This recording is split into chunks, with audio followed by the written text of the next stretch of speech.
To be a resetting of the relationship between bodies like Natural England and the land managers in the countryside. This is not going to get easier without that. Alistair Carmichael there. You're listening to Today in Parliament with me, Alicia McCarthy. Now, drug use, violence and crime. A Labour MP says her area is being blighted because there are too many multiple occupancy homes. HMOs, as they're known, are defined as accommodation where 2 or more households share facilities, like bathrooms or kitchens. Emma Lewell says there are 50 in her South Shields constituency. She told me about the problems they create. Say you have a beautiful old house and a developer buys it, chops it up in lots of tiny little bits, loads of different rooms, shared bathrooms, and then puts lots of vulnerable people in, and it's not well managed. The saturation of them in South Shields is like nothing I've ever seen. It's like the Wild West. I've had residents say to me, that HMO next door, there's people using drugs, there's needles on the street, there's crime. It's just completely out of control, and these are residential areas. There was one lady told me about, she lives next to a nursery. There's a few HMOs in that street, and she said there's people high, people drunk, wandering the streets in front of that nursery. She doesn't take her children out to play anymore. People's cars have been broken into, and it's just not a nice environment for people to live anymore. Now, I don't doubt the government would say, we've got a housing crisis, we don't have enough places for people to live. This is a easy and affordable way to quickly house people. Well, this has been the problem. This has been the failure of governments historically and now to build more council homes and to build homes for people. But if we are going to have HMOs, then let's enforce the licensing properly, because there are some well-run HMOs and they do provide that space for people if they're in between accommodation. But the badly run HMOs are causing problems for community cohesion, crime and all those other things that I mentioned before. Now, why is the licensing regime not being enforced appropriately on those landlords? So if the licences were properly enforced, what would that involve? It would be more like a supported accommodation model, because let's face it, if you are a vulnerable person and you're recovering from addiction, or you have some serious mental health issues, or if you're a young care leaver, or indeed if you are still in care and the local authority has placed you there, or if you're an asylum seeker, then you need support. Putting somebody in an HMO with no regulation, nobody there helping, nobody there supporting, that is a recipe for disaster. Emma Lewell held a debate on the problem in the Commons. A Labour MP, Daniel Francis, argued developers were finding their way around council restrictions. There are rules under the Charities Act 2011 which mean that if you're a charity running temporary accommodation or a temporary accommodation for people suffering from drug or alcohol abuse or a mental disorder, or you're a registered provider, you don't need that permission. And I'm seeing in my case, though, landlords who are joining with charities who are not putting people in there under those conditions and are circumventing the restrictions that are in place. The Housing Minister, Matthew Pennycook, said the government was consulting on a more flexible policy, which he argued would in effect make it easier for councils to insist on planning permission for houses of multiple occupants. They also have the power to inspect properties without notice where they believe an offence has been committed under HMO legislation. Furthermore, the licence holder must undergo a fit and proper persons test to assure a local authority that they can manage the property responsibly. But Emma Lewell interrupted. He is right, there are regulations in place, there's the fit and proper test, but it's not working. This is why I've held today's debate. This is why me and my constituents are asking for stronger regulation, because everything that's in place is simply not working. I thank my honourable friend for that contribution. As I've said, I'm more than happy to sit down with her, with other honourable members, to hear what suggestions they have, specific suggestions about where they believe the regulations need to be strengthened. And the Minister said the key point was whether local authorities needed more powers or simply weren't enforcing the ones they already had. Now the government has been urged to think again about a change to the funding system for repairs to churches and other places of worship. Ministers have recently replaced a scheme which repaid VAT on repairs and improvements with grants for those that successfully bid for money. The new fund is worth just over £90 million over 4 years and is targeted at deprived areas. A Conservative, Lady Prentice, instigated a debate on the change, and just before stepping into the chamber, she told me what her concerns were. We're really worried because we think fewer places of worship will be helped by the new scheme. The old scheme benefited about 5,000 churches and other places of worship a year. This new scheme will benefit probably between 150 and 200, and the application process is much more complicated. But churches can and do get money from other sources, like, for example, the National Lottery. Yes, absolutely. That's as it should be. Churches bring so much benefit to their communities. It's estimated that for every pound that goes into the church, for example, £16 of community spend comes back.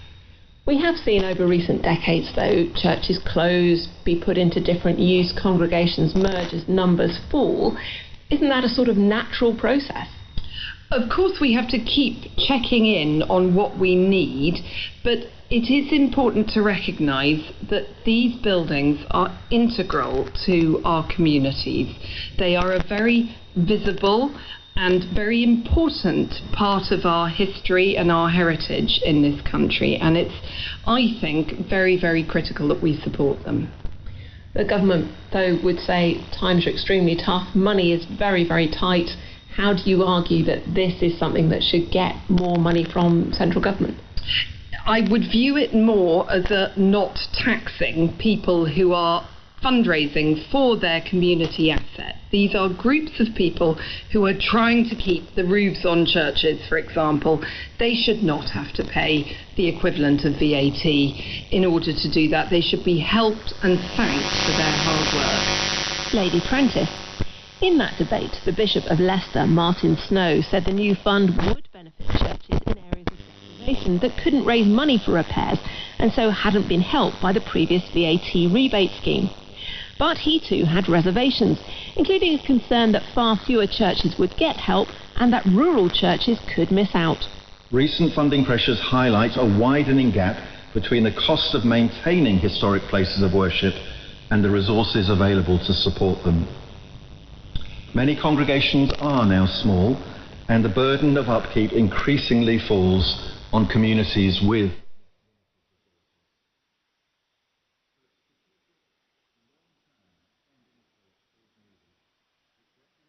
greater stability enables greater planning, better outcomes, and ultimately better value for money. But a Liberal Democrat, Lord Scriven, took a very different view. He said nowadays less than half the population identified with any religious faith, but the fund ring-fenced millions of pounds of taxpayers' money for active religious buildings.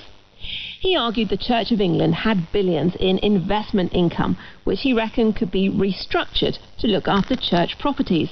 If this were purely a rescue mission for historic bricks and mortar, the theological utility of the building would be completely irrelevant. By tying public millions to active worship, the state is directly intervening to support religious practice itself. By funding active worship, the taxpayer is being forced to bankroll institutions that frequently hold exclusionary positions. Many of the religious bodies owning these buildings discriminate in their hiring practices, refuse to perform same-sex marriages, or bar women from leadership roles. Why should an LGBT+, an atheist, or a woman taxpayer see their hard-earned money used to prop up the roof of an establishment that actually rejects their rights? But Lord Scriven was a lone voice in the debate. The Heritage Minister, Lady Twycross, defended the change away from the old scheme. Our evaluation of the listed places of worship grant scheme showed that 80% of those who benefited said they would have completed the works anyway, though in some cases to a different timetable or scope. Our internal analysis of past payments of the listed places of worship grant data also shows that it disproportionately favoured places with less disadvantage. And she sought to reassure Lady Prentice about the impact on churches in rural areas. In areas not served by standard measures of deprivation, additional consideration can be given to those that serve isolated or rural communities or provide the primary or only shared community space in that locality. Lady Twycross. The parliamentary week started with MPs squashing into the Commons to watch the 3 recent by-election winners take their seats.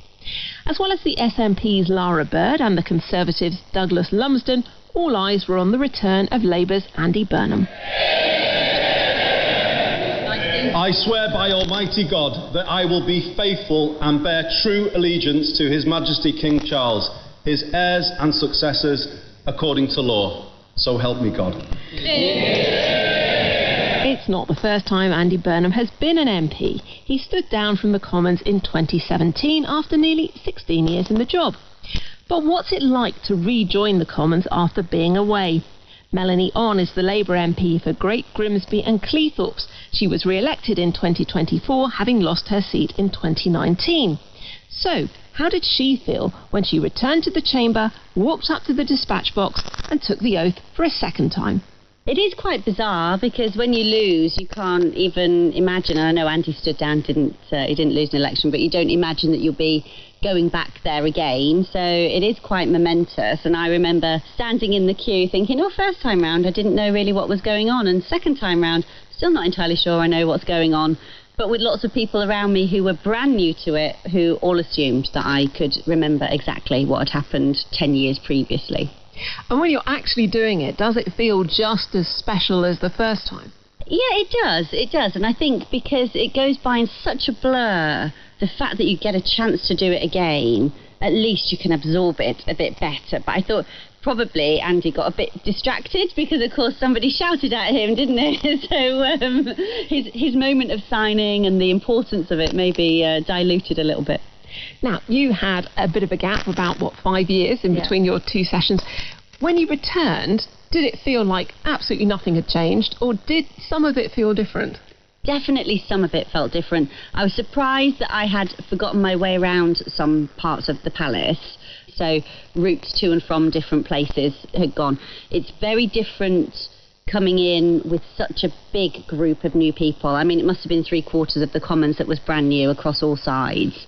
So that has been a bigger exercise in trying to remember everybody, because there were people I just wasn't sure whether they were our MPs or not, whether on the Labour side or on the other benches.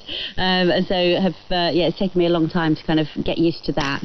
And then some of the procedure and processes and things like that, I've had to go back and check with whips and people who have been around for a long time just to refresh my memory. But I mean, generally there was a sense of familiarity, maybe more comfort than I had last time, just because it is something that you have done before, so you are kind of retreading your steps. And as you mentioned, a whole batch of new faces when you reappeared in the Commons in 2024, so you've got to start all over again, rebuilding those relationships on your own side, but also with the opposition. Yeah, absolutely. It's you forget, because when I came in 2015, actually, we were a relatively small cohort, about 30 or something like that, so we got to know each other incredibly well and have stayed quite close as well through the intervening years. To try and do that with 300 brand new people in your own party is nigh on impossible, so you don't get that same sense of being a small gang, because actually we were a dominant new gang, so actually it upset the balance in Parliament quite a lot as well, so that you could feel that lots of new people want to do things in new ways, but it certainly ruffled the feathers, I think, of people who've been there for some time, and there is a certain way of doing things, and there is a bit of deference, but with so many new people it's a bit more chaotic than that, and you just can't control it. And an advantage, I suppose, for you, because you had been there before, so you were, I assume, able to hit the ground running a bit faster than some of the others, perhaps? I think so. I knew what I wanted to do, and so, some things that had worked well last time I was able to replicate. Some things that I thought, I remember going down this path, making these choices last time, I wouldn't do that again. So that has helped me, I think, to avoid some of the stresses, because when you're first elected, it is such a big job. The responsibility, it weighs really heavy on your shoulders, and you want to do it absolutely the best that you can, and you can run yourself ragged, and you don't take breaks, and you know, you're trying to be all things to all people at all times. And I knew that I just couldn't do that, because I did that before, and after 18 months I was absolutely exhausted. So I was like, I'm just going to pace myself this time, get things in order and take it a bit more slowly. So is that your top tip to Parliament's most famous returnee of the week? I would love to tell him to slow down and take it easy. I don't think he's going to have that choice, though. Labour MP Melanie on there. And that's it from us for now. I'm Alicia McCarthy. The studio manager was Paul Mason. The editor was Susan Hume. And that was Today in Parliament. This is BBC Radio 4.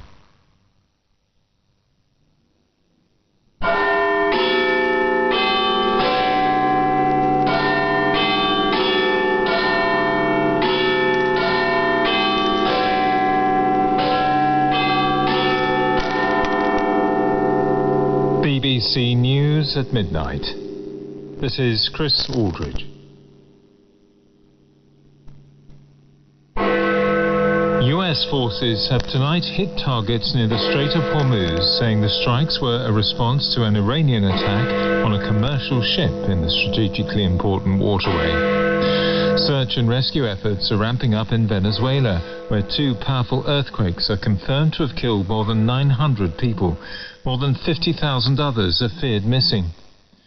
The UK has recorded its hottest ever June temperature for the 3rd day in a row. President Trump's former National Security Advisor John Bolton has pleaded guilty to mishandling classified documents. Sir Keir Starmer has declined to sack the Immigration Minister Mike Tabb, despite being asked to do so by the Home Secretary. Also tonight, a final farewell to Radio 4 broadcasts on longwave.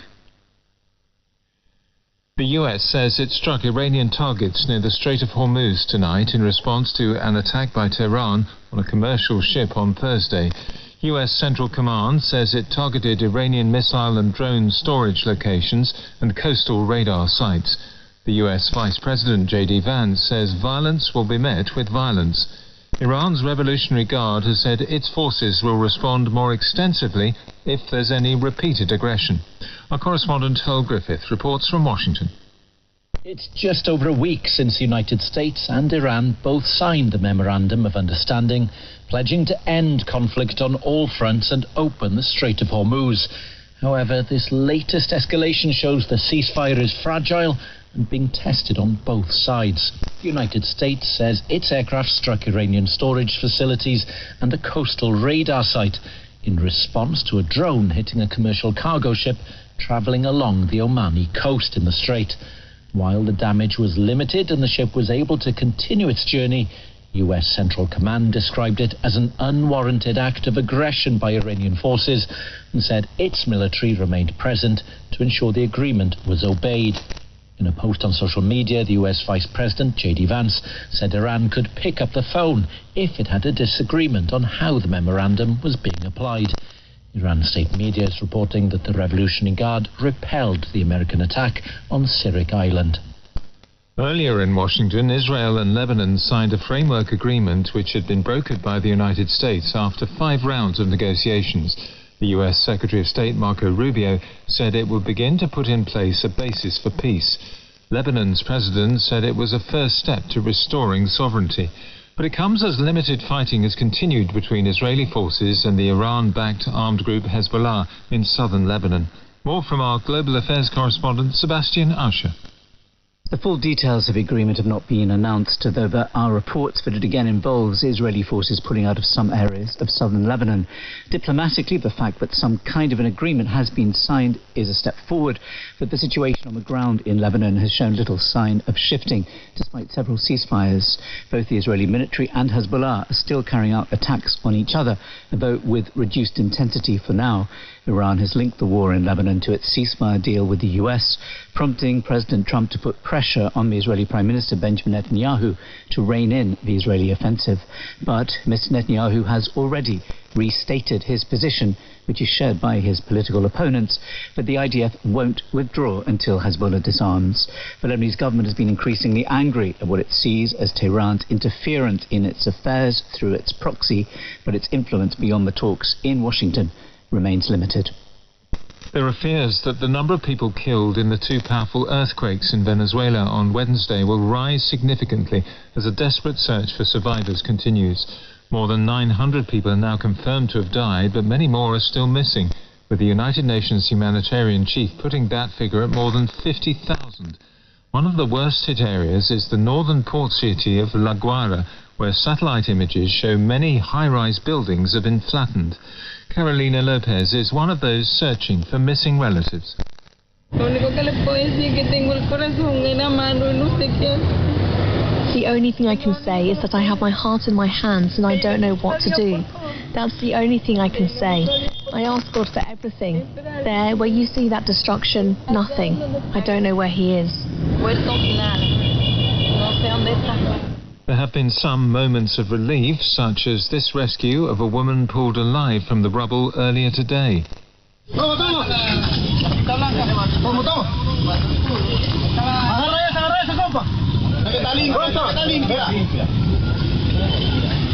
The BBC's Vanessa Silva has been in La Guaira. The level of devastation has no words to explain what we have seen. In this area of this coastal town of Venezuela, there's so many destructions. This building at my back is just completely lining to one side. It's about to collapse, and there is so many places, and you can see people struggling with their own hands, trying to remove the rubble, the concrete, in the searching of the loved ones, but it's a lot of work that is needed. The international rescue teams are arriving to Venezuela, but still it's not enough. It still is not deployed in all the places that we are seeing today. We literally see the floor open, the earth breaks in this area of La Guaira. Teams from around the world are arriving in Venezuela to assist the relief effort, with tons of aid supplies also being delivered. The UK government says it has sent an RAF plane carrying British search and rescue teams to the country and will provide £2 million of emergency humanitarian funding. More from our World News correspondent Joe Inwood.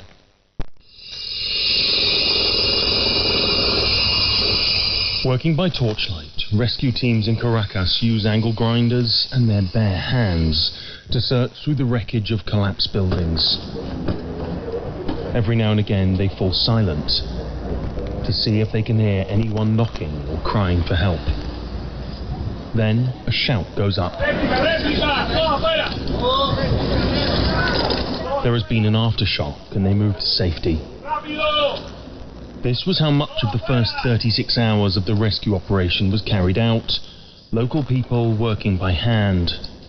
That spirit was praised by the acting president, Delcy Rodriguez, when she spoke to the nation a few hours ago. Lo que está expresando es el gran corazón de nuestro pueblo. This demonstrates the great heart of our people and their solidarity. No one has hesitated to go out into the streets to lend a hand to their Venezuelan brother or sister. And a very special recognition goes to our rescuers, those arriving from all over the country to join this commendable task of rescuing people alive from collapsed buildings and homes. But this country, which has long suffered from poor governance and US sanctions, needs help to cope with a disaster of this scale. Teams from all over the world have flown into Venezuela, with many heading for the worst affected area in this disaster, the northern city of La Guaira. The UN says more than 1,000 rescue teams of specially trained dogs. Nicola Puchel from the International Search and Rescue Dog Organization says they will save lives. There is always hope to find people alive. So as we know from past events, there have been people found after several days, and I think this is also possible in this event, and we are very hopeful to and can help families to bring back people they are missing. Today, once again, the number of confirmed dead rose sharply, but many more are still missing. Even as a major international rescue effort gets underway, few doubt the true scale of this tragedy is only just beginning to emerge. A new record high temperature for June was set in the UK for the third day in a row as heatwave conditions continue to affect parts of the country. The Met Office says a temperature of 37.3 Celsius was recorded at Santon Downham in Suffolk, topping the previous high of 36.7 Celsius in Somerset yesterday.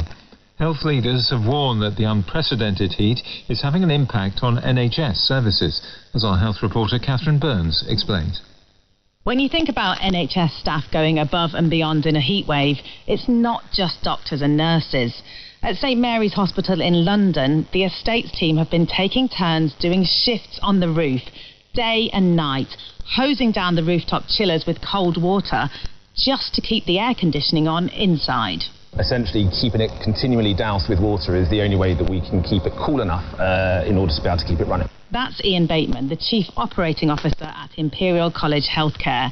He says staff and patients have been brilliant, but it's not been easy.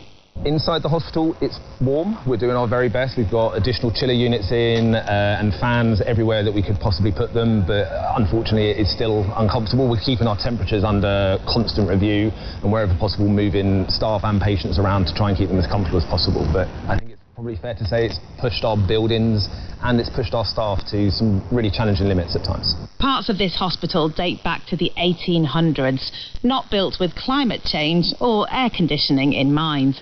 Health leaders are warning that the NHS isn't equipped for heat waves and needs investment to cope with what is becoming an annual event. NHS staff have been telling me what it's like for them. One nurse said her ward was like a wall of heat and called it intolerable. A midwife described mums and new babies struggling to cope with temperatures over 30 degrees in a postnatal ward. And an A&E doctor said the heating was still on in some parts of their hospital. They said staff were irritable and some patients were abusive. Amy Tompkins is a GP in Greater Manchester. Like so many others, our practice is converted residential rather than purpose-built, and general practice has limited resources to be able to cool the environment. We have one air conditioning unit in reception, so several of the doctors have been taking regular breaks to go and stand out there throughout their clinics. NHS England says its website pages on heat exhaustion have had more than 120,000 hits in the last 5 days. It says services are using well-tested plans to keep staff and patients safe, but is asking the public to use their common sense about being out in the heat and staying hydrated. The German Weather Service has said the country has hit its highest ever temperature on record at 41.3 Celsius. As large parts of Europe swelter under similar conditions to the UK, our correspondent Anna Holligan sent this report from the Dutch seaside resort of Kijkduin. On golden sand, stretching across the North Sea, toddlers splash in the waves and families seek relief in the sea breeze. Elsewhere, escaping the heat is far more difficult. The electronic music festival DEFCON 1 in the Netherlands was ended prematurely. At midnight, visitors were asked to leave as a code red weather warning took effect. Fans were gutted. I feel sorry for the people that have come really far. Some people have travelled literally from the other side of the world for like a once-in-a-lifetime experience, so I feel gutted for them. But I understand as well because it's so hot. Organisers said they simply couldn't take the risk. We were in the tent yesterday and you couldn't even dance. Everyone's pouring with sweat, everyone's exhausted. You couldn't do it, and that was 31 degrees, so 37 today. Yeah, it's unbearable. Across the continent, the heat is having devastating consequences. In France, a toddler died after being rescued from a car. The Pride March, scheduled to take place in Paris this weekend, has been postponed, while officials in Belgium cancelled their reenactment of Napoleon's defeat at the Battle of Waterloo. The World Weather Attribution Group of scientists said the record-breaking heat gripping Europe is unmistakably linked to climate change, and such temperatures would have been virtually impossible 50 years ago. President Trump's former National Security Advisor John Bolton has pleaded guilty to mishandling classified information in a federal court. Mr. Bolton, who's become a fierce critic of Mr. Trump, made his admission as part of a deal which could see him go to prison for up to 5 years. More from our North America editor, Sarah Smith. John Bolton amassed various amounts of national defence information in the notes he took when he was researching his 2020 memoir, The Room Where It Happened. He then used a personal email account and a messaging app to share that information with 2 members of his family who did not have security clearances. His email account was later accessed by a hacker allegedly linked to Iran. Under the plea agreement he struck, he will serve no more than 5 years in jail and will have to pay a fine of over $2 million. A former top advisor to President Trump, Mr. Bolton has become one of his most outspoken critics. When he was first charged, he sought to portray the investigation as part of President Trump's push to use the justice system to target his political enemies. Today he admitted the charges and said he was sorry for it. His lawyer compared the case to the 2023 indictment of Donald Trump for mishandling secret documents he kept at Mar-a-Lago. The judge overseeing that case dismissed those charges before it went to trial. President Trump has threatened to impose a 100% import tariff against any country that targets US firms with a digital services tax, including the UK. The EU has vowed to respond swiftly and decisively if Mr. Trump carries out his threat. The Russian-controlled authorities in Crimea have declared a state of emergency after Ukrainian attacks disrupted fuel supplies. Moscow says the move is designed to keep essential services running. President Zelensky of Ukraine has announced what he calls a 40-day influence campaign aimed at forcing Russia to negotiate. Our Eastern Europe correspondent Sarah Rainsford sent this report from Lviv. First, there was fuel rationing and power cuts. Now there's a state of emergency in Crimea as Ukraine steps up its drone attacks on the peninsula. After making this announcement, the Russian-appointed governor, Sergei Aksyonov, had to reassure residents it wouldn't mean restrictions on their movements or a curfew. He said it was about cutting bureaucracy to take rapid decisions. But Ukraine is focusing its military strikes on and around Crimea like never before, and that's having a major impact. On social media, people are posting videos of shopping centres with no power and long queues of cars towards the main bridge as people head for the Russian mainland. Even children's summer camps have been suspended for safety. Moscow's illegal annexation of Crimea in 2014 was hugely popular in Russia and a big ratings boost for Vladimir Putin. But for Ukraine, it was the first act of aggression in what later became an all-out invasion. So this intensified military campaign against the stolen jewel in President Putin's crown is highly symbolic in itself. But it is also part of a wider push to increase pressure on the Kremlin and to force Vladimir Putin into peace talks before Russia gets better at intercepting the drones. Sir Keir Starmer has declined to sack the Immigration Minister Mike Tapp, despite being asked to do so by the Home Secretary.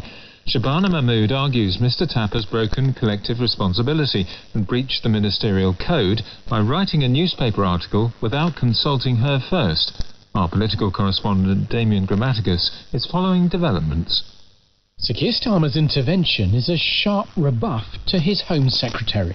Downing Street said it was not for any individual Secretary of State, but for the Prime Minister alone to decide if someone had broken the ministerial code. Mr Tapp, the Immigration Minister working under Shabana Mahmood, had written an article about her signature policy to make many who come to the UK wait longer before they can apply for permanent residency. He said, to be fair, it should not apply retrospectively to those already here on care worker visas. He had not cleared the article with her.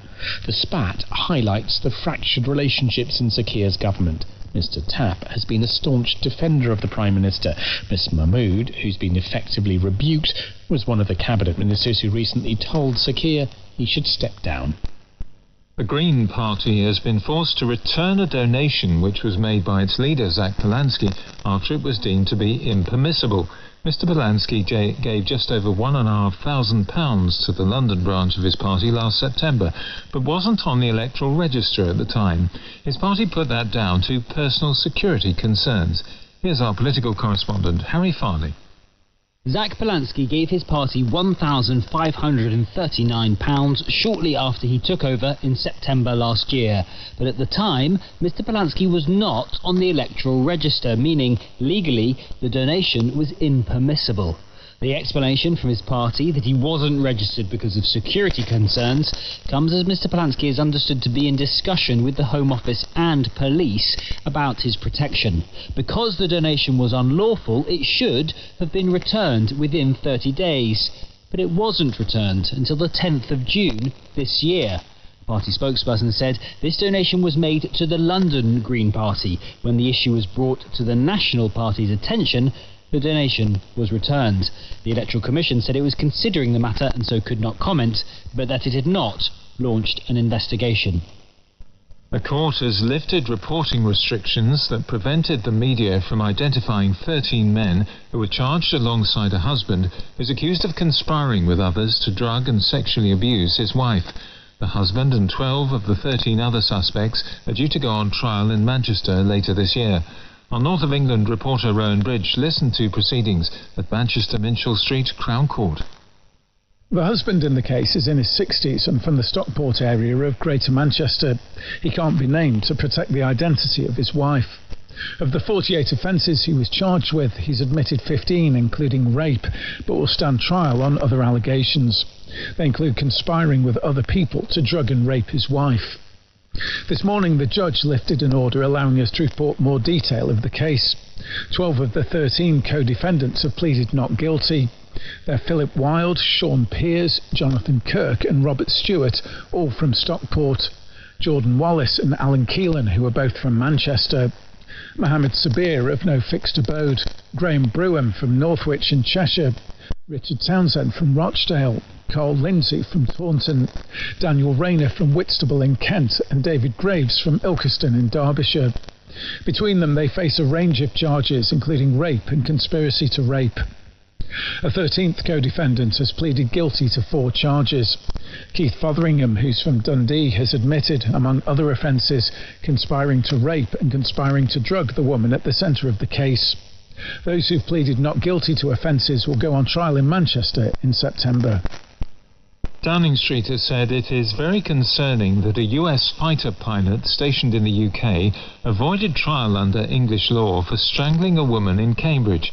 Captain Jacob Wolfson was tried at an American military court by a panel of 8 male Air Force officers, despite the incident taking place while he was off duty. Our UK correspondent Daniel Sanford reports. Sarah Steele waived her anonymity to allow the Guardian newspaper to highlight the concerns raised by her case. The Cambridge academic met Captain Jacob Wolfson on the dating app Tinder and agreed to go to see the fighter pilot at his flat in Cambridge. But there he strangled her during sex, which she said was not consensual. When she reported it, Cambridge Constabulary allowed the US military police to take the lead in the investigation. Wolfson was tried by an all-male American court-martial panel, which found him guilty of strangulation, but acquitted him of non-consensual sex.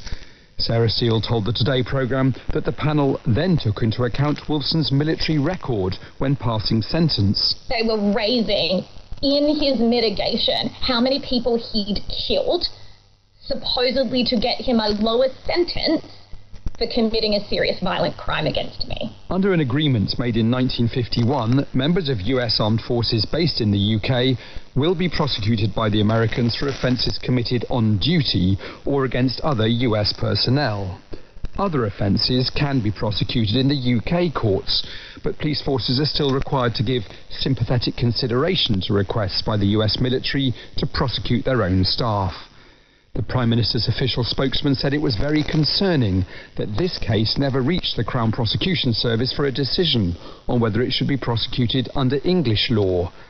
The Justice Minister, Jake Richards, agreed the case raised questions that he would now look at. There are issues around military courts, whether that is in America or indeed our own, and how that interplays with our criminal courts and our civil courts. That's always an area that we look at. The Minister said he'd make sure there was a thorough and objective review of the case. A former Cambridgeshire police officer has been found guilty of misconduct in public office after creating what prosecutors described as a toxic WhatsApp culture. Paul Street encouraged colleagues to bully a teenage detainee and ask for a sexual video of a female suspect. The jury at the Old Bailey convicted him on 2 counts of misconduct. He's been remanded in custody and will be sentenced next month. A van driver has been praised by police after giving a lift to an armed officer who was pursuing a man suspected of carrying out a serious assault. Our correspondent Duncan Kennedy sent this report from Margate in Kent. Operate! Stay where you are! Operate! Stay there! Tuesdays in Margate don't normally play out like this. Armed officers recording on body-worn cameras are running after a suspect. But it looked like the alleged culprit was hot-footing it to freedom. That is, until a passing van driver stops to pick up the officer to carry on the chase. Running down the hill towards the viaduct. Get back, get back. Go, go, go, go. I'm going, I'm going. Go, go, go. Cheers, buddy, follow that police officer. In a reverse of what usually happens in the movies, where the cop commandeers the car, this van driver was in full pursuit mode, happy to help the police chasing the man suspected of carrying out a serious assault. If you just go past him, keep going past. Keep going past. Stop here on the right. Stop. Don't move. Put your hands in your head. The wheels of justice have rarely turned so fast. With chase over and arrest made, the officer thanks his obliging new recruit. Cheers for your help. No problem. Glad I could be of service. Cheers, buddy. We'll get on with doing the rest of it. Thank you very much for your assistance. That was quite exhilarating. See you later. Hopefully the rest of your day is a bit calmer. Yeah. Cheers, guys. Yeah, see you later. Kent police say the van driver, who hasn't been named, should feel proud in what's clearly a case of a good Samaritan doing his bit to drive down crime. In cricket, on day 2 of the third and deciding test match of the series, England brought themselves back in contention against New Zealand at Trent Bridge. England took all 10 wickets for 121 runs to dismiss the tourists for a first innings total of 438. The returning captain Ben Stokes ended up with 4 wickets.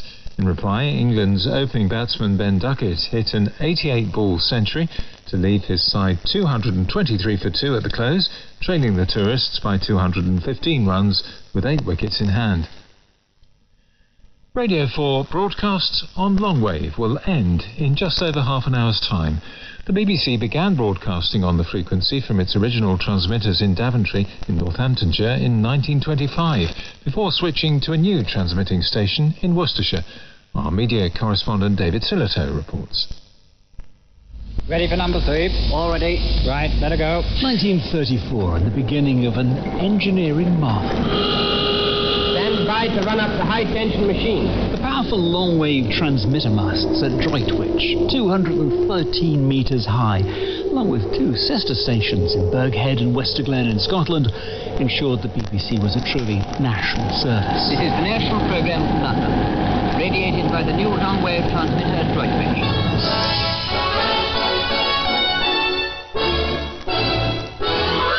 Beginning with Eric Coates' The Merrymakers, the BBC's new Droitwich service sent out a signal that travelled far out to sea and, for decades, delivered the shipping forecast. Dover, Thames, Humber, Heligoland, East Dogger. And that ability to travel far? In the Second World War, the long-wave signal was a way of communicating across Europe. These are today's main events. Germany has invaded Poland and has bombed many towns. And even sending coded messages to the French resistance. And in more recent years, on 198 longwave, allowed cricket-starved holidaymakers to follow Test Match Special in the West Indies from the beaches of Brittany. And join Jonathan Agnew. Hello, good morning and welcome to... But 92 years on, the masts are showing their age. The elderly technology behind the service is drifting into obsolescence. Scan along longwave these days, and most will only hear the slightly scratchy sound. I just wonder if there's anyone at the top of BBC Radio 4 on 198. Actually batting for Radio 4. Which has been warning its few remaining listeners that things are coming to an end. This service is closing.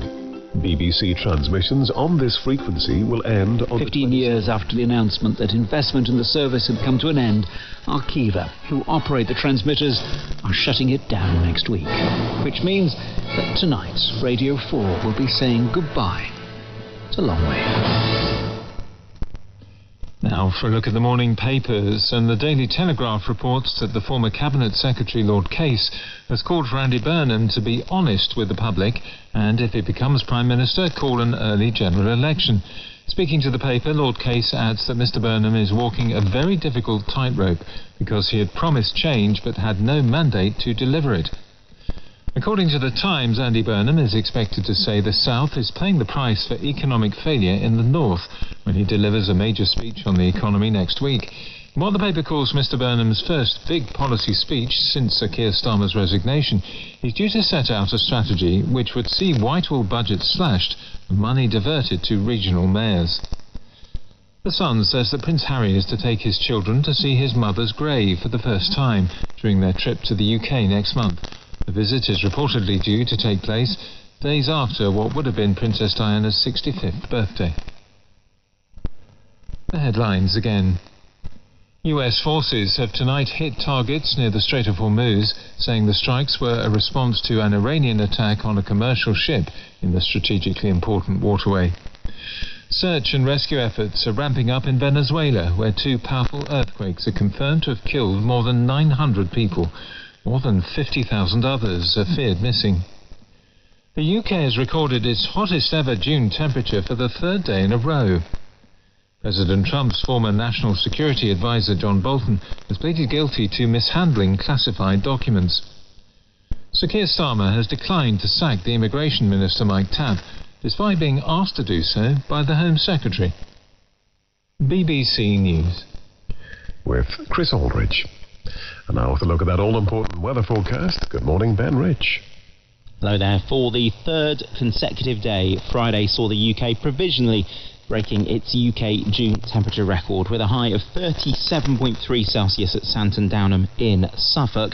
Bournemouth in Dorset recorded 14.2 hours of sunshine, but it wasn't like that everywhere. There were some really big downpours and thunderstorms around, and at Loch Glasgarnock in the Highlands we recorded 51.2 millimetres of rain, over 2 inches of rain in the space of 24 hours. Stornoway in the Western Isles only got to 14.8 degrees Celsius, and there is some cooler weather on the way as we head through this weekend. Probably a relief for many, but in the short term, for Saturday, the Met Office still has an amber warning of extreme heat. This covers parts of eastern and southeastern England, valid until 9 o'clock on Saturday evening, because we are still going to see some pretty high temperatures across that southeast corner as we go through the next 24 hours. Now, through the rest of the night, across England and Wales, long clear spells. A few showers clipping into the southeast of England and East Anglia. Northern Ireland and Scotland seeing more in the way of cloud, and still some showers here, especially in the north of Scotland, where there will be some further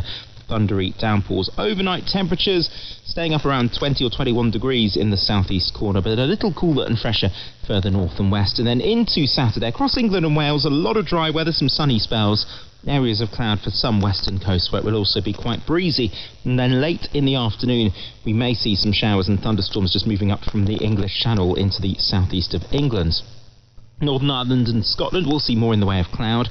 That cloud producing some showery rain at times. Still the potential for the odd flash of lightning, the odd rumble of thunder. It will be fairly breezy. Temperatures across Northern Ireland and Scotland generally in the low 20s Celsius. England and Wales seeing highs of 25 to 32 degrees. The highest temperatures in the east, but it will turn fresher for all of us on Sunday. Some good news, Ben. Thank you so much, Ben Rich. And on Radio 4, we conclude our series, first broadcast in 2023, How to Spot Potential, with Kate Mason.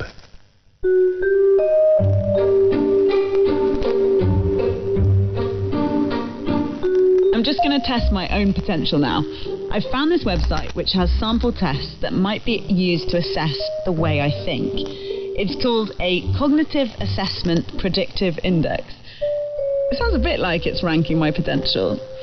Tests like this are now widely used in recruitment to find HIPOs, that is, high potential employees in the jargon. Let's have a go. Cognitive assessment sample questions. Oh no, this is difficult. Choose the word that is most nearly the opposite of commend. Comply, certify, criticise, prevail, dissuade. Oh, the most nearly the opposite. God, I didn't read the question. I feel like that's quite bad, isn't it? Commend. Criticise. Show answer. The correct answer is criticise. Cool. All right, should we just assume I get them all right?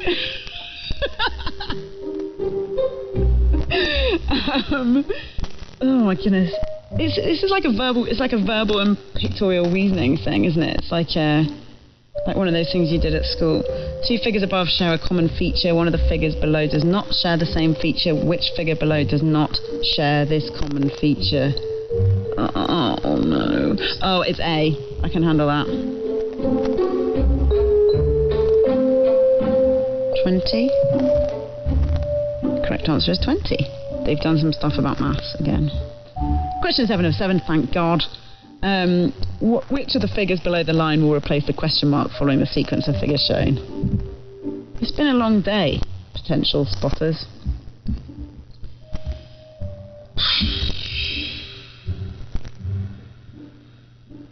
I have absolutely no idea, but if I thought about it more carefully and wasn't on the radio, then I could probably figure it out. I'm just going to pick... Oh God, I'm too competitive. Help.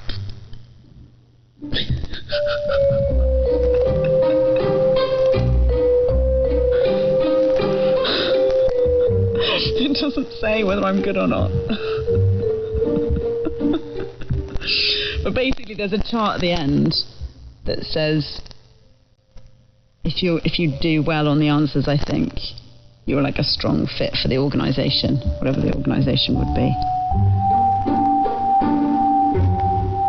Should I argue with these results? It's unclear. How useful are they? They just made me feel quite good. They're not giving me a hard sense of something like, say, my blood cell count. Although one of them that I've looked at does basically say if I'm good at maths or not. Which, I don't know, if I wanted to show potential as an actor or something, it probably wouldn't be that relevant. It's not... There is a scale that says, like, if this is above or below average, so I suppose that is useful. In this series, we found lots of different ways of tracing potential in sports, music, education, and in work. If you've missed them, do go back and listen by searching How to Spot Potential on BBC Sounds. So there's phenomenal potential in the human brain, and the story of that potential is what opportunities you get. How do you get to grow your brain, develop your brain? Do you get to learn to read? Do you get to learn to speak those different languages? Do you get to learn to play a musical instrument? The potential is sort of dizzying. Much of this is related to educational opportunities, to cultural scenarios, to how in many places in the world people are held back. But I have a sense overall that the world is not using in any way its full potential of the human brain, of the human body, etc. And that feels very sad at this point in time because we've got so many problems to solve. In this last episode, I want to look into the future. And it's a tricky one. We seem to be at a point where big changes are happening in society that might contradict everything we've learned in this series about identifying and maximising potential. When considering human potential, we now need to ask, what is that potential for? Nikki Garchea, chartered organisational psychologist. 20 years ago, if you asked me about potential as a psychologist, I might have talked to you about general intelligence, the capacity to be intelligent and therefore pass anything, do well, and that would be why people do well in things like the 11+.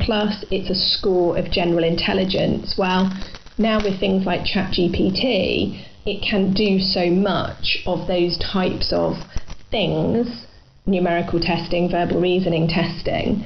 So if machines can do well in those activities, what does potential and what replaces that view of general intelligence? And it will be things like my capacity to analyse, my capacity to be creative, but coupled with empathy and influencing skills, things that we won't be able to solely rely on automation to deliver.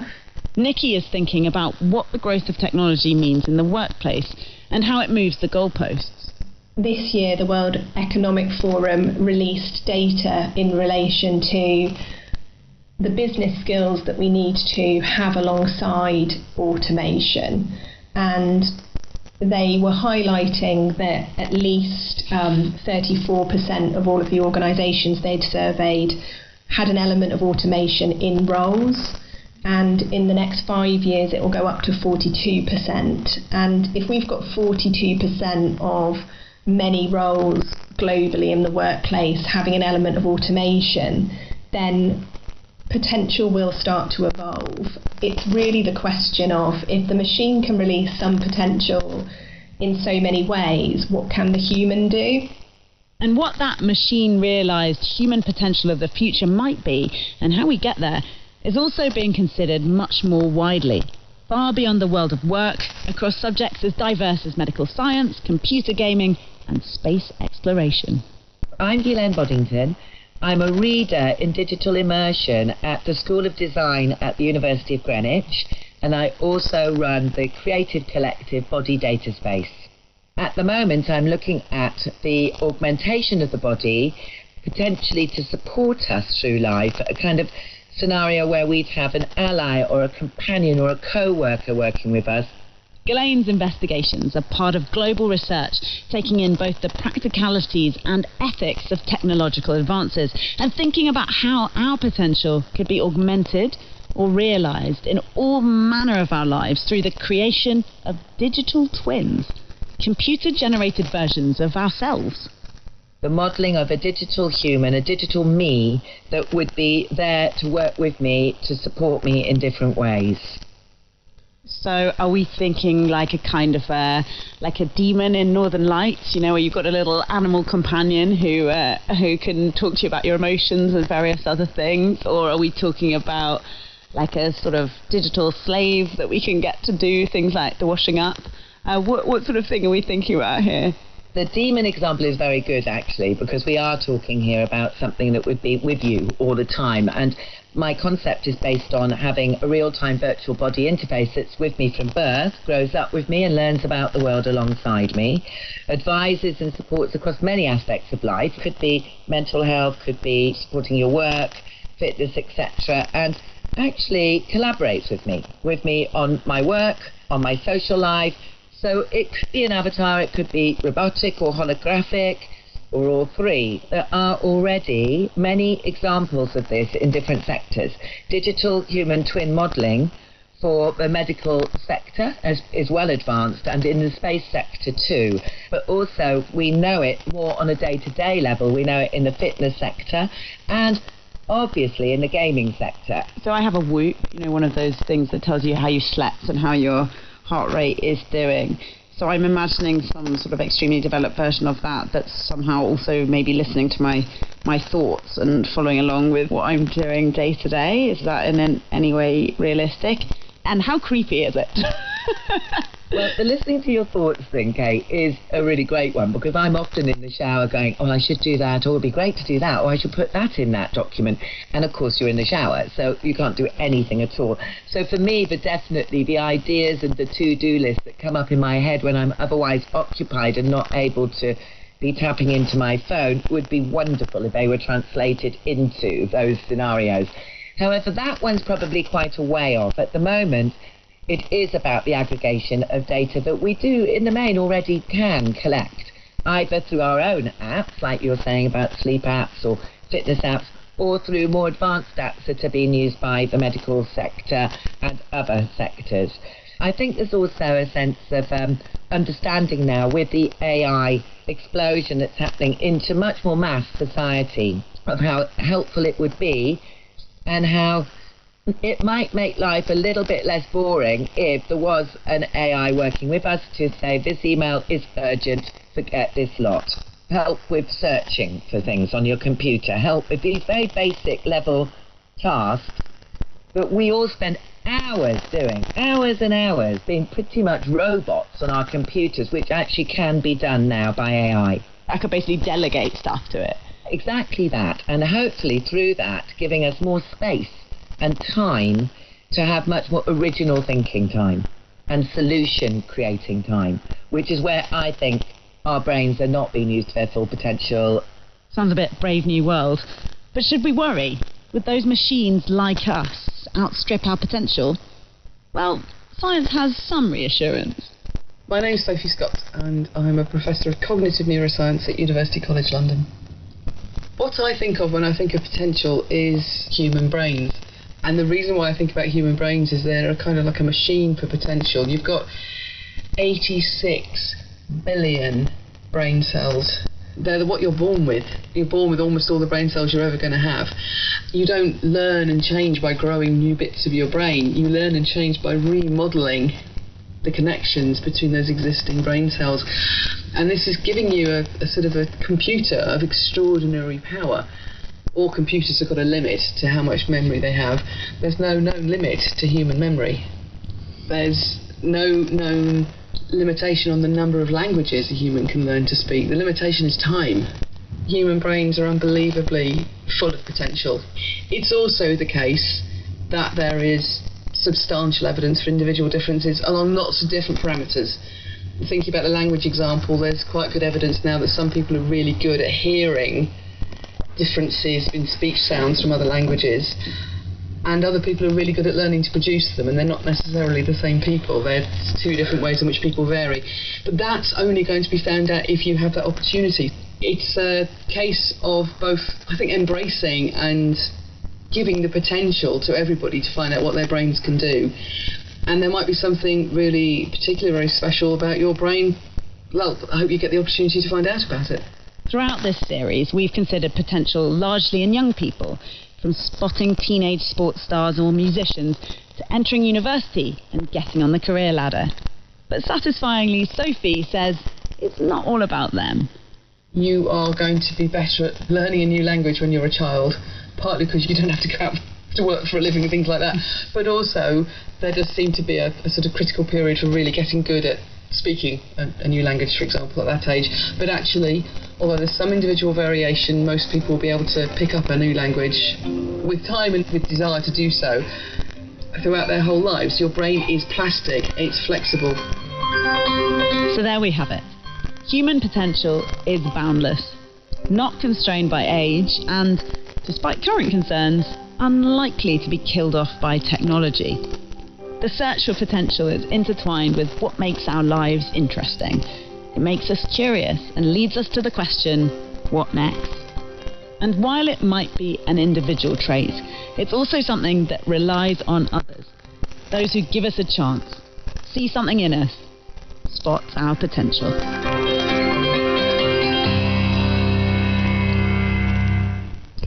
How to Spot Potential was presented by Kate Mason. The producer was Julian Siddle. In a few moments here on Radio 4, the shipping forecast.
This is BBC Radio 4.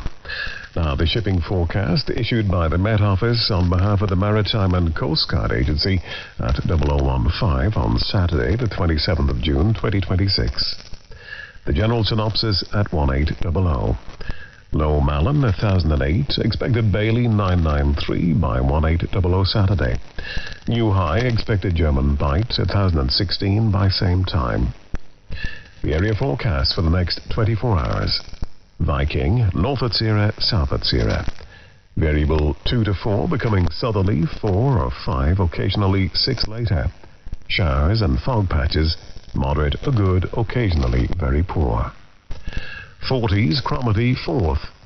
Variable 2 to 4, becoming south 4 or 5, occasionally 6 later.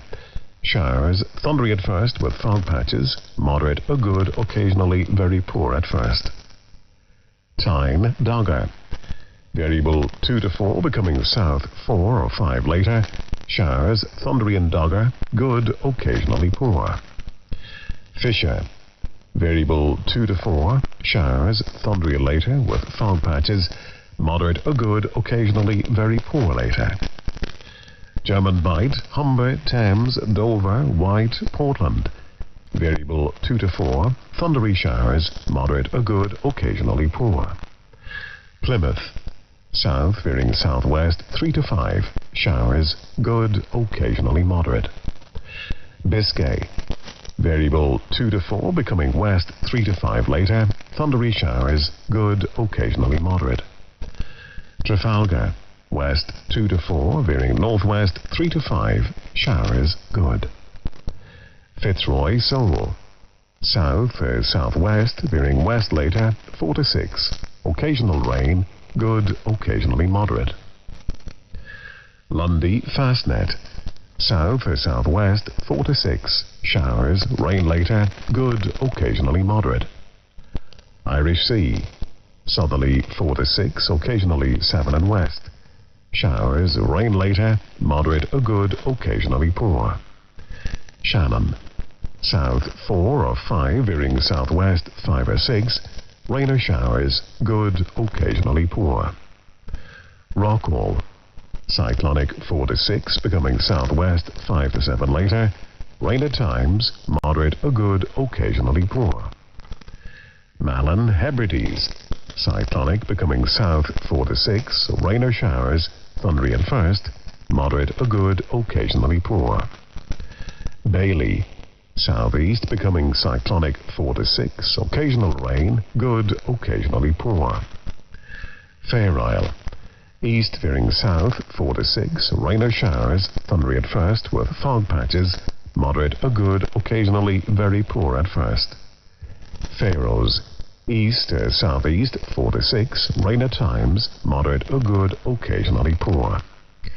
And southeast Iceland, southerly backing easterly 4 to 6, becoming cyclonic 5 to 7 later, perhaps gale 8 later in northwest, occasional rain, moderate or good, occasionally poor. And now the weather reports from coastal stations for 2300. Tyree automatic, southeast 3.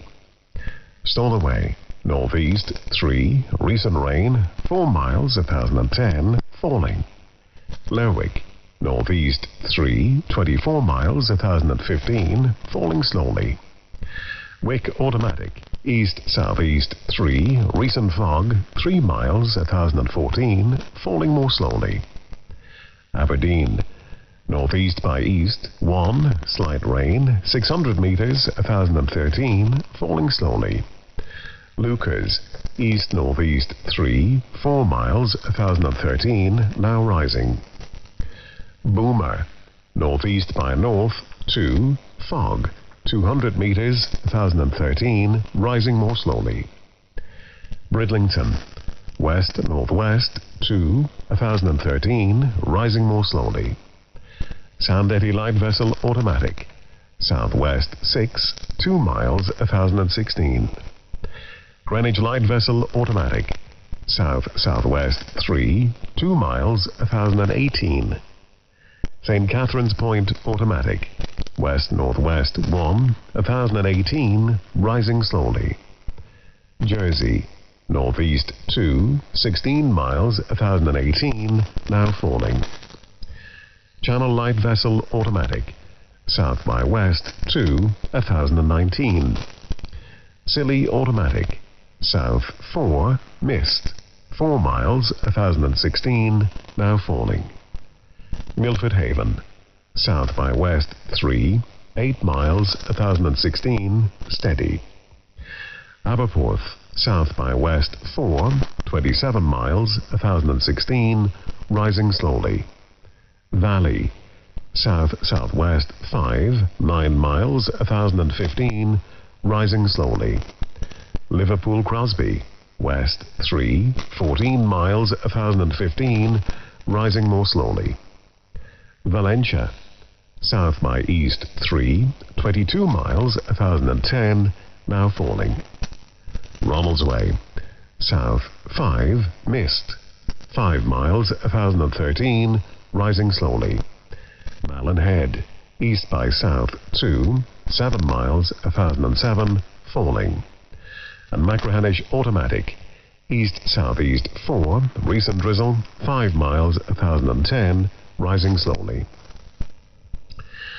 And here's the weather forecast for the inshore waters of Great Britain and Northern Ireland, valid for the following 24 hours, issued by the Met Office at 2300. The general situation: a strengthening southwesterly flow will affect northern and western waters on Saturday, while a slack and humid flow continues to affect waters elsewhere. During Sunday, a change to a westerly flow will spread fresher conditions eastwards across all parts. Cape Wrath to Rattray Head, including Orkney. East 3 to 5, occasionally 6 near Cape Wrath.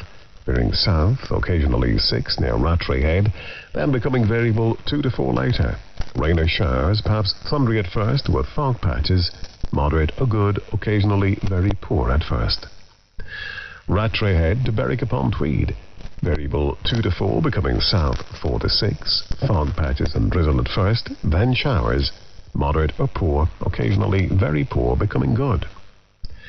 Berwick upon Tweed to Whitby. Variable 2 to 4, becoming southeast 3 to 5, then veering south or southwest 2 to 4 later. Drizzle at first, then showers. Moderate or poor, becoming good. Whitby to Gibraltar Point. Variable 1 to 3, becoming south or southeast 2 to 4, occasionally 5 later. Showers, good, occasionally moderate at first. Gibraltar Point to North Foreland. Variable becoming southerly or southeasterly later, 2 to 4. Thundery showers, moderate or good, occasionally poor. North Foreland to Selsey Bill. Westerly 2 to 4, becoming variable 1 to 3, occasionally 4 later. Thundery showers, moderate or good, occasionally poor. Selsey Bill to Lyme Regis. West 2 to 4, becoming variable 1 to 3, then southwest 2 to 4 later. Showers, thundery in east, fair later, moderate or good, occasionally poor in east. Lyme Regis to Land's End, including the Isles of Scilly. Variable 2 to 4, becoming south or southwest 3 to 5. Showers later, good, occasionally moderate. Land's End to St. David's Head, including the Bristol Channel. Variable 2 to 4, becoming south or southwest 3 to 5. Occasionally 6 near Pembrokeshire. Showers later, good, occasionally moderate in west. St. David's Head to Great Orme Head, including St. George's Channel. South 3 to 5, veering southwest 4 to 6. Showers, rain later, moderate or good. Great Orme Head to the Mull of Galloway. Variable 2 to 4 at first in Liverpool Bay. Otherwise southerly or southwesterly 4 or 5, occasionally 6 and north. Showers, rain later, moderate or good, occasionally poor at first in north. Isle of Man. Southerly or southwesterly 4 to 6, occasionally 7 later in west. Fog patches at first, rain later, moderate or good, occasionally very poor at first. Loch Foyle to Carlingford Loch. Southerly or southeasterly 4 to 6, occasionally 7 in east. Showers, rain later, good, occasionally poor. Mull of Galloway to Mull of Kintyre, including the Firth of Clyde and North Channel. Southerly or southeasterly 4 to 6, occasionally 7 in North Channel. Showers, rain later, good, occasionally poor. Mull of Kintyre to Ardnamurchan Point. South to southeast 4 to 6. Showers, rain later. Moderate or good, occasionally poor later. Ardnamurchan Point to Cape Wrath. East to southeast 3 to 5. Occasionally 6 near Cape Wrath. Veering south to southwest 4 to 6. Rain or showers, thundery at first, moderate or good, occasionally poor. And Shetland Isles, east 3 or 4, veering south to southeast 4 or 5. Occasional rain and fog patches, showers later, moderate or good, occasionally very poor. And that completes the shipping forecast. Well, before we leave you tonight, I just wanted to take a moment to mark the end of an era. For almost a century, the long-wave transmitters have carried the BBC across the airwaves, from the iconic Droitwich transmitting station in Worcestershire to Westerglen and Birkhead in Scotland. Although the long-wave signal is fading into history this morning, the memories and the connection it created will endure forever. We shall miss your warmth and crackle. Well, that's it from me, Al Ryan, and all of us here at Broadcasting House. If you have been, thanks for listening. Have a safe, quiet and peaceful night. Good night. Ihuwa.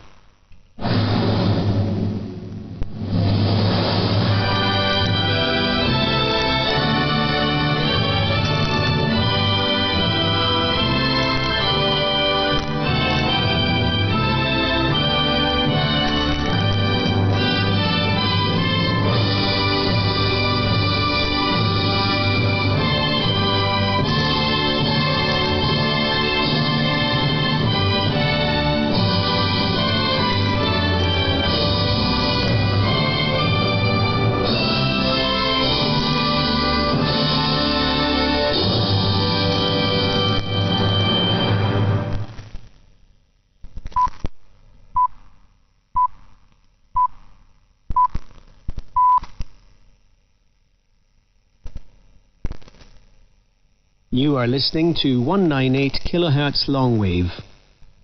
BBC Radio 4 is no longer available on this frequency. However, you can find Radio 4 many other ways. You can find BBC Radio 4 online via BBC Sounds. Radio 4 is available on DAB digital radio and through your digital television, including Freely.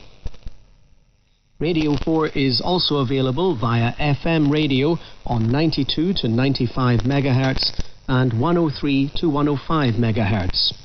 Plus, you can listen via your smart speaker. Just say, play Radio 4.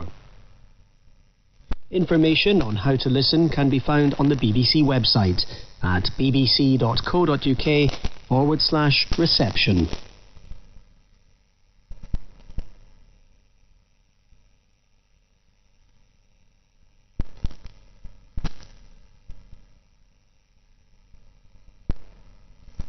You are listening to 198 kHz longwave.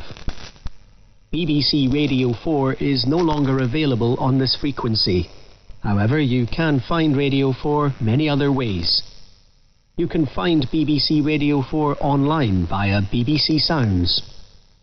Radio 4 is available on DAB digital radio and through your digital television, including Freely. Radio 4 is also available via FM radio on 92 to 95 MHz and 103 to 105 MHz. Plus, you can listen via your smart speaker. Just say, play Radio 4. Information on how to listen can be found on the BBC website at bbc.co.uk/reception.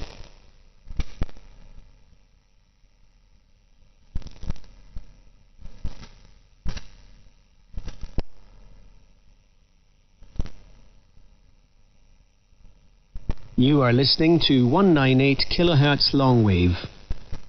BBC Radio 4 is no longer available on this frequency. However, you can find Radio 4 many other ways.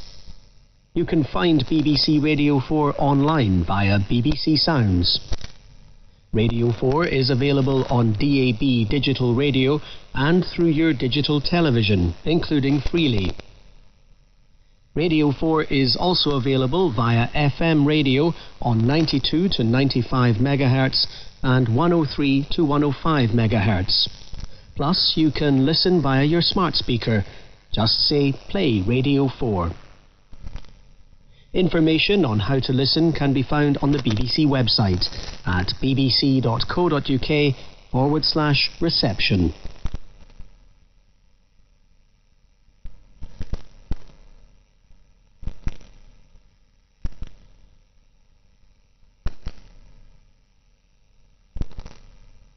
You are listening to 198 kHz long.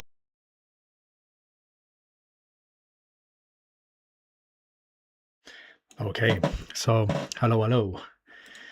Right, thank you everybody for watching this BBC Radio 4 live stream last hour on Longwave. I hope you all enjoyed it. I know it's a very sad occasion indeed as to what's happened, but yeah, it was bound to happen. A lot of talk for many years, and yeah, this moment has finally come. So according to the news report, by the way, sorry, I'm talking a bit low because I don't want to wake up the neighbors. So according to the news report that we heard something like just over half an hour ago, they say they're going to switch the transmitter off next week. So my guess is a week of this retune loop, and then it'll be switched off, and 198 kilohertz, the Droitwich transmitter and the other relays as well, that will be consigned to history. So there, let me just say hello to the chat.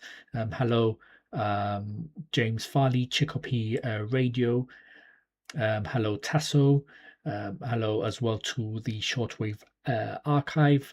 Hello, Wonderland is la la la. I'm not going to say the final thing. Hello as well to Danny Radio and Tech. Hello to Sean D3591. Anybody else here that I haven't mentioned? Jills Moss 5860. And I think there was somebody else too. Michelle Cabell or Cable. I think it's Cabell. Thank everybody for watching this live stream. So yeah, what I'm going to be doing is after I've ended this stream, I'm going to start editing. I'll leave the live stream on as it is. I'm not going to touch that or anything, even if there's a copyright notice because of the music from the shipping forecast. That's still going to be there anyway, right? So the live stream will be untouched. What I'll be doing is I'll be editing out from, let's say, my recording, from what I've been recording on my PC. I'll be including the last sound of Big Ben. I will include the news report about the Longwave service closing, and of course the last shipping forecast on Longwave, and also the very last moment of BBC Radio 4 on Longwave, going into that retune loop. So there. So I take it next week what's going to happen is that the signal you see here of BBC Radio 4 Longwave, that's, or what was now BBC Radio 4 Longwave, is going to disappear, and then the band is going to look a lot more empty now. On the right here on 225 kilohertz is Poland, which I can get a better signal if I turn the antenna around. And here, this one here that has looks like a nice strong signal is Algeria on 252 kilohertz. Remember, Ireland as well used to be on 252 kilohertz, but of course they left about 2 or 3 years ago. So there. I don't know if I'm going to be doing any more live streams. I might try to do one tomorrow. Maybe, but I don't know if I can. Depends how good the band is. The thing is, tonight, I think you can still see it on the screen. And hello to you, TV Radio 1972. On the SDR screen, on the waterfall at the top, and maybe you could hear it as well, there was static, lots of static crashes, and according to sorry, let me just have a look here. Sorry, yeah. So according to James Farley, what it was that there's lightning crashes nearby, and yes, because of the hot weather and especially the heat wave, that we've had here in the UK, of course, this gives way to rain, thunderstorms, and yeah, there's been reports of lightning happening. I mean, not that close. It hasn't happened locally, but it's happened, say, maybe 50 to, I don't know, maybe 100 miles away from here. But the thing is, on bands like long wave, medium wave, short wave, even if there's a lightning storm that's not local in your area, it can still propagate really well and you can receive it. I know because it's happened to me in the past, where I was tuning on the medium wave band. I was actually outdoors in an area away from man-made noise, in a park. I was listening to the medium wave band and I could hear static crashes. It wasn't my radio, it wasn't my antenna. It was that there were reports of lightning, an electric lightning storm in the Netherlands, but you could still hear it really well. The static crashes here in the UK on the medium wave band. So what I'll do is I'll just stay on for a bit. We're just going to listen to a bit of what's left on long wave, and then I'll be ending this stream because it's quite late here. Like I said, I don't want my voice to wake up the neighbors. TV Radio 1972 says, I figured the crackling would be thunderstorms. Yes, the thing is, when I was on before, when I did my live stream test about 9 hours ago, about 3 o'clock UK time, 1400 hours UTC, there was no static crashes at all. The band was clean, very clean. And I was thinking, would it last tonight? The band sounding clean. And of course, it didn't quite. The thing is, I thought it would be, because I was saying it in the chat to James Farley, I thought it would be maybe people with air conditioning units on, the neighbors or people around here having their fans on as well. Things like the LED lights that's on a pathway not far away from here, well, just right next to me, from my the block of flats or the block of apartments I live in, or could be other electrical noise. Certainly nothing, I've isolated, I've turned off as much as I can here at home, and yeah, it just turns out to be it's lightning strikes that are happening not far away from here. But like I said, it's not local. It's maybe 50 to, I don't know, maybe 100 miles or something like that. So what we're going to do is we're just going to have a little listen to what's left on the long wave band, and we'll be ending the stream.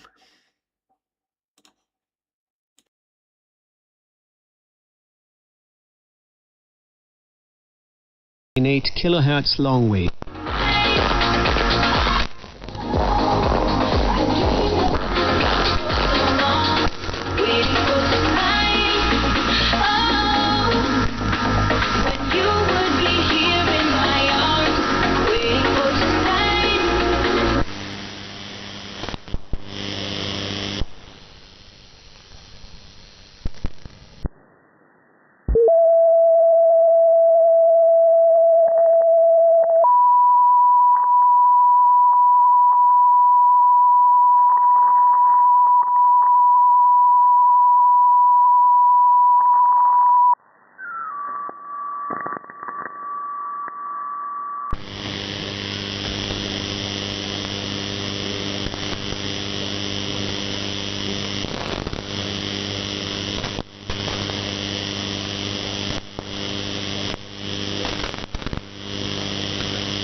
frequency.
اليوم لماذا؟ لأننا نعمل في جو مشحون تحاول فيه بعض القوى المهيمنة والدول الكبرى ابتلاع الشعوب والدول الصغيرة وطمس هويتها، فنحن كجزائريين لدينا تحدي أننا نملك تاريخا كبيرا، تاريخا مشرفا، تاريخا ناصعا، وهذا لا خلاف عليه. القاسي والداني يحترم تاريخ الجزائر، يعترف بعظمة الثورة التحريرية، يعترف بوجود الجزائر عبر فترات التاريخ المختلفة في مختلف أحداث العالم، لكن المشكل الآن كيف نحافظ على هذا التاريخ، كيف نوصله للأجيال، لأن الأجيال الصاعدة في الحقيقة تأثرت بالثورة المعلوماتية الكبيرة. أولا يجب علينا أن نخرج التاريخ. عندما تحل مناسبة يجب علينا أن نقف مع المناسبة، هذا واجب حتى لا نتناسى هذه الأحداث، لكن إحياء هذه المناسبة يجب أن هو يتكرر، إحياء المناسبات التاريخية متكرر كل سنة، لكن طريقة الإحياء يجب أن تكون متغيرة متجددة.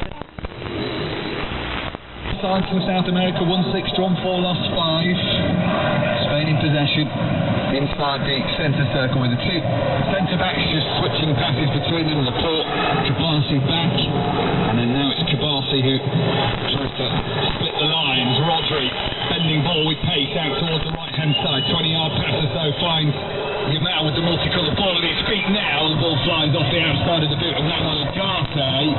And out for a Spain corner on the far right-hand side. Yeah. Metió la pierna con todo Ugarte. Balón que se va fuera. Está pareciendo bastante para España. Hay que intentar aclararle, Maldini. Intentar aclararle como hicieron el otro día, volcando mucho fuego al otro costado y buscar un pase rápido a Lamin para que le pueda hacer el 1 para 1 a Sanabria. Pero ya Bueno, vamos a ver el córner. Sube Cubarsí, Rodri y Laporte. Llorente cierra la cobertura. Baena va a poner el balón en movimiento. Pierna derecha. 6 hombres de España quieren rematar. Aguanta Baena, la pone Baena. Segundo palo. La buscaba Rodri. Sacó bien la pelota ahora con todo Araujo. El balón que queda muerto. Cucurella lo pelea. Toca Cucurella. Pide mano. Pide mano Cucurella. Pero nada. Se la pide en línea. En línea nos han pelado, Mira, el cuarto árbitro también le está montando bronca a Cucurella. Como para pedir mano. Lo que ha dicho Manolo, el árbitro no se ha enterado de nada y en línea menos. Y el cuarto árbitro menos. Es difícil ver a Cucurella enfadado, Una mano completa. Perdona Romero, para mí hay otro punto, ellos están con el diente más afilado que nosotros, con los duelos. Se nota mucho, Totalmente. Y van más al duelo, que es un partido de mucho duelo, sí. Está más necesitado por delante, pero es verdad que España está como contemporizando. No estamos yendo por el partido, yo creo que mejor ir por el partido. Claro. Y luego hacer una cosa que el fútbol espera, que viene Pedri. Toca Pedri, el balón es para Lamin, que ha encontrado el espacio. Vamos niños, vamos Lamin, le va a pegar Lamin, le pega Lamin en la suya. El balón es para Oyarzabal. Y lástima era la de Lamin Yamal. Esto con Olivera hacen otra cosa que es más fácil, yo creo, verlo en el campo cuando estáis en la tele. Cada vez que hay una pérdida de pelota, cada vez que van a una presión, cada vez que suelta la bola un jugador de España, encima tocan, te palpan, te sacan un poco, te intentan sacar un poco de la jugada. Sí, van al duelo. Un poco para que la gente lo entienda. Lo que hace uruguayo, más agresivo también ayuda de que las amonestaciones se quitan hoy. Y el tío que no sea favorito le viene muy bien, hombre. No, que lleva razón. Hay que hacerle una clara ahí para que como mucho tenga uno o dos jugadores. En la cara o en la cabeza. Pedri, juega la pelota para Pedri, 0-0 en el marcador. La vuelve a tener Pedri. Hay que aclararse la cabeza, las ideas y más cositas. Entregando para Yamal con el cuero. Enfrente de Sanabria. Vuelve la bola para Yamal, quería filtrar por dentro. Merino. Falta le metió con todo Ugarte no duda, No, pero da la ley de la ventaja. No van a dudar. Ahora es Canovio el que se metía por dentro para defender. Ellos defienden bien, con mucha gente y es un equipo. Ellos defienden con todo. Ahora mismo, mira, hay línea de 6 ahora mismo. Sí, línea de 6. No va a ser fácil. 6-3-1 ahora mismo de 6. El tema es saber cuánto les dura el físico. Juan, empate a 0 en Guadalajara. Se está poniendo la cosa calurosa, Dani. Lo has notado, ¿eh? Está subiendo la temperatura. Pues en Mediamar bajan los precios con el Red Friday. Porque ya están aquí los ofertones del Red Friday, pero en verano. Consigue ya la mejor tecnología en tu tienda, en mediamar.es y en la app de Mediamar. Dale, Romero. Viene la pelota en el saque de lateral, juega Pedri intentando desde atrás con Cubarsí. Otra vez para el mago que juega de primeras para Baena, para Oyarzábal, que la... At the near post, it was Oliveira who came across and read that well. Yeah, he did. He needed to, Oliveira. But that was just passing at its best, just from one player to another. Just didn't have the pace. The Spanish centre forward. Frente a Cucurella, que sea más incisivo por la zona izquierda, que suba más Cucurella. Viene la pelota, juega Cucurella. Ahí está Cucurella que toca para Pedri. Viene Canovio para ayudar tácticamente. De nuevo la bola que se va al quesito. Será saque de esquina a favor de España. Primero por este lado, si no me equivoco, cuarto. Es lo que llevamos de partido. No, cinco. Es lo que llevamos de partido. Primera conversación de Juanjo con Luis de la Fuente. Algo que quieren corregir. Luis asiente de esquina para España. Viene Baena. Estoy escribiendo y hablando a la vez. Ahí está Baena, la va a poner Baena. ¿Qué le pasa a Canovio?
No la vemos en repetición. Este es un sabio y ¡cuidado, Canovio, Cucurella!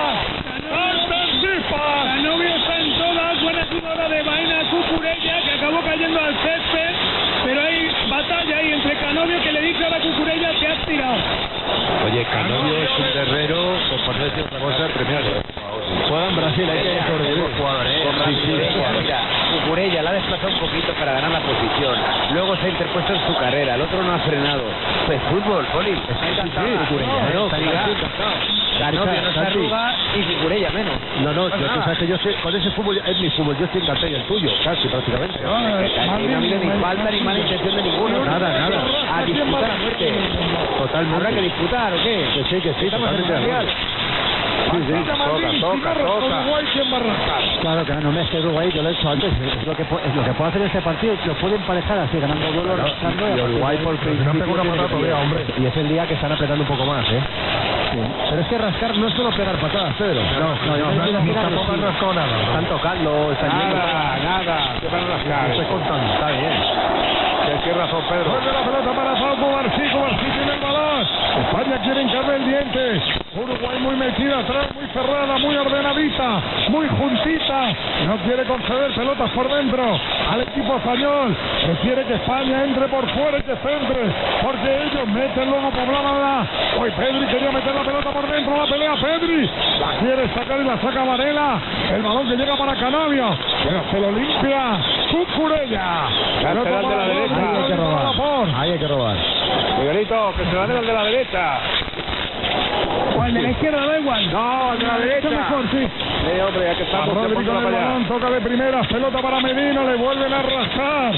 Le dice Ugarte a Merino, levántate. Otro viaje. Pedri, Yamal, deja pasar la pelota, llega Llorente centra. El balón que queda muerto.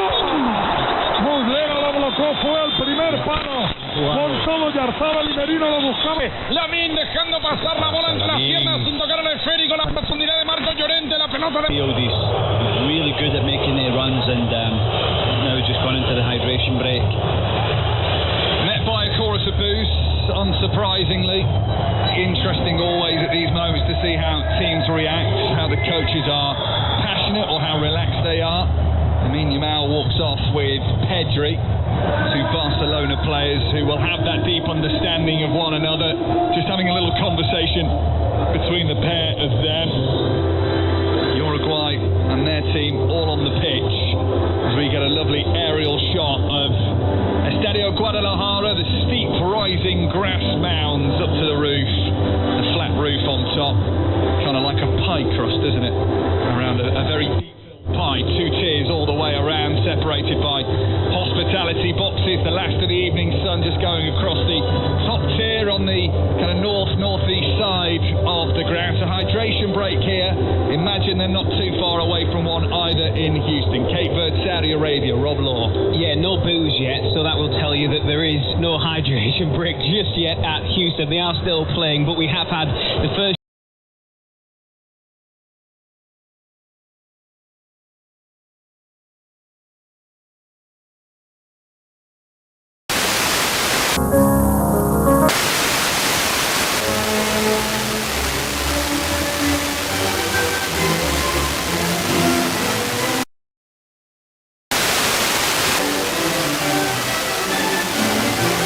Through these soundtracks, that something very real is lost in that process.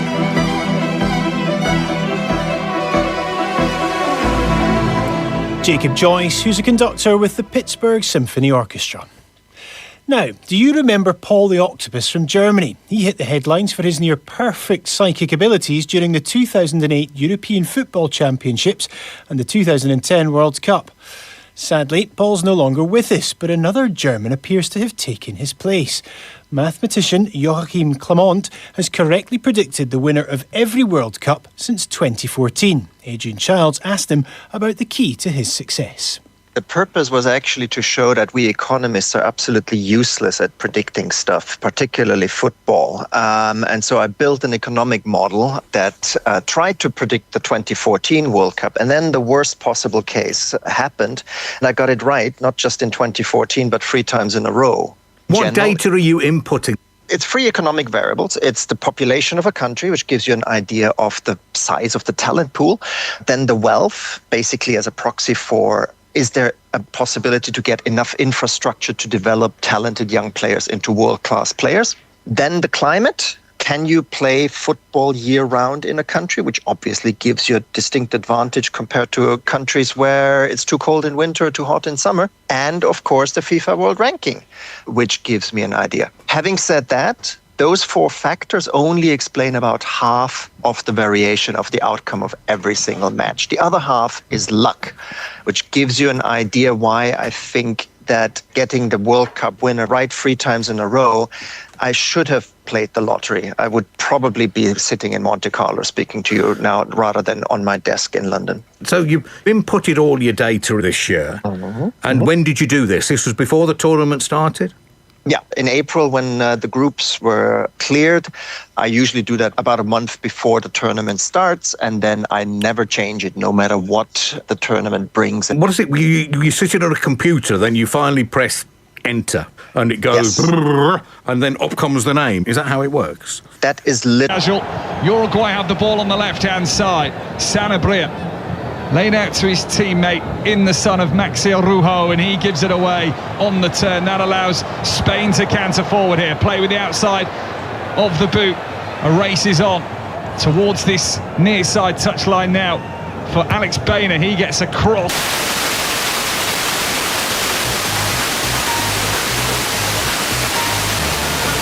A massive chance for Darwin Núñez. Call my friend. They ain't flicking that to anybody on the penalty spot. They're ruthless. They're putting that in the back of the net. Listen to the BBC World Service Sports podcast, More Than the Score. Thanks for listening. This is the BBC World Service, investigating a crime beneath the waves. Shipwrecks. Some silent war graves are vanishing. They called me up and they said the ships are gone. They have taken everything. What would anyone want with these historic wrecks? The answer might lie in one of the rarest materials on Earth. Steel made before the first nuclear bomb exploded, so it's radiation-free, which means these pre-1945 wrecks are a lucrative source of this metal. Making money is overruling all efforts. Smothered the ball before there was any Uruguay player racing in. Two half moments there for Darwin Núñez, who's slowly and surely coming into this game. Yeah, it was good play from Núñez. He attacks it. He does a brilliant ball just across there, and Simon just collects it. But positive play from Uruguay. And again, Núñez, a lot of the time for when we've seen him in the Premier League for Liverpool, there's a lot of work outside the box. And if you're a number 9, you need to be in the box. So, important that, it's great that he wants to run the channel and that for you, but, you need to score goals in between the posts, and I feel that he does a lot of work outside that to really affect the goal. Yeah. You want him on the end of the pass. Absolutely, he put into the box, don't you? It was a decent enough ball, but I want my striker getting across that front post and making a difference, and maybe just getting in front of the goalkeeper and nicking it, but that was a big moment he had earlier in just terms of trying to flick it when he should have had the shot. Voice of Charlie Adam from Scotland International on BBC.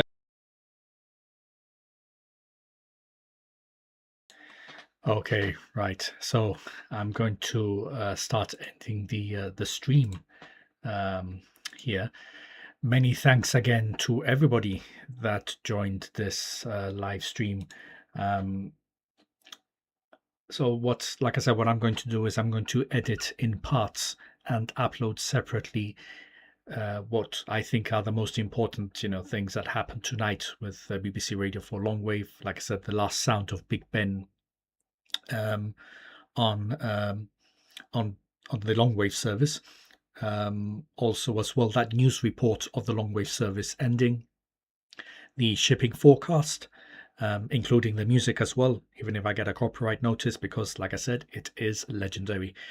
And also, as well, that the last couple of minutes when the person announces the close down, mentioning as well the Longwave service, the national anthem, and then that retune loop.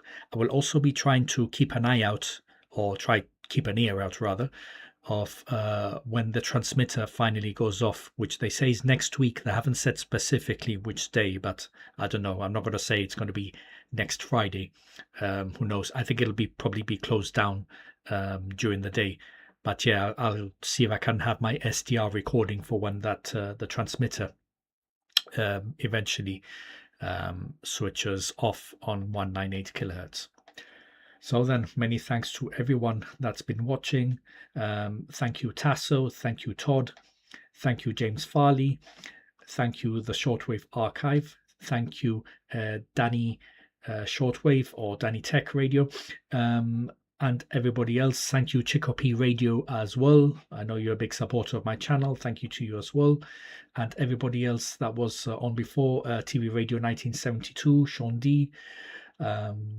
Yes, everybody that was here, Gilles Moss. And yeah, many thanks.